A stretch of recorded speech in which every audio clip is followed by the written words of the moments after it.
Okay, going back. So there are also keyloggers, no? What is keyloggers, no? Yung keyloggers is to enable to monitor and record keystrokes. Can be software or hardware devices, sometimes used by company to track employees' use of email and internet. Can be used for malicious purpose, no? Example nito, for example, nag-login tayo sa isang computer shop, no? That computer shop is don't know kung hindi tayo 100% sure that this is a legit, no? O hindi siya trusted. And kailangan natin ng kailangan natin ng kailangan natin mag-print, no? Ay nasa email natin yung username and password natin. I mean username and password, yung nasa email natin yung files natin na wala sa USB.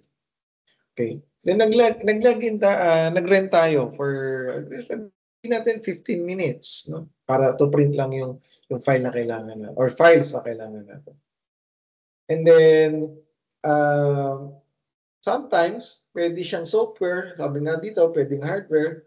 Then for example na lang, so hardware siya. Nag-login tayo, tapos hindi natin nakita kung ano yung mga software na nakakonect din sa USB. And then yung pala meron na palang keyloggers, no? Na yun yung magre-record ng mga tina-type natin. Yung mga kahit anong letter, halimbawa, password natin, password 1234. No, akala natin pumasok lang, normal lang na nag-login tayo dun sa email natin. And then we don't know na nare-record na pala yung mga tina-type natin. No? Yeah, we have to be to provide extra careful, no? Kasi yung mga computer crimes nowadays is serious talaga, no? Hindi natin namamalayan na nandiyan na pala yung computer crimes. Okay? There are also some antivirus and anti-spyware programs protect against software keyloggers.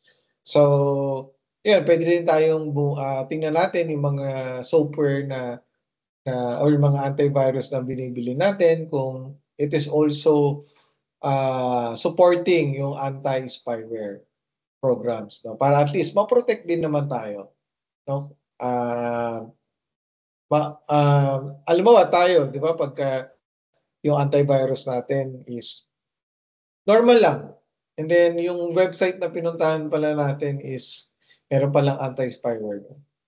So dapat mas maganda na meron tayong mga antivirus, no, na with anti-spyware para at least kahit na magpunta tayo sa website na merong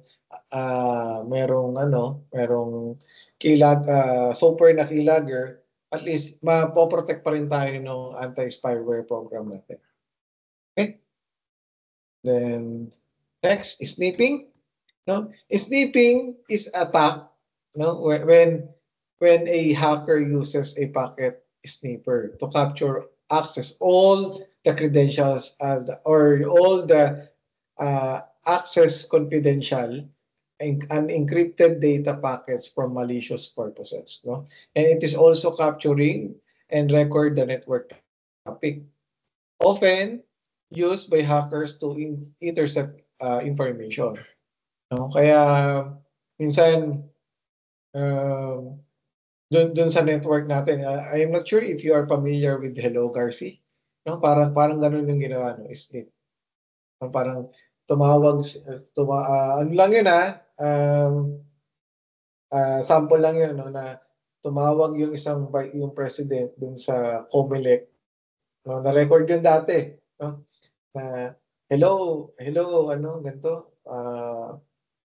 parang meron silang transaction over the, ano, the, ano dito, over the network, no? Kaya lahat ng mga inano natin, lahat ng mga sinasabi natin, nare-record yan. Pero, syempre, meron mga nagpo-protect sa atin dyan ng batas, no? So, bawal yon. Unless it is official na the government or the government will allow us to hear yung pinag-usapan dun during that conversation. Okay? Next is spoofing. Attempt to gain access to a network by posing as an authorized user to find sensitive information. No?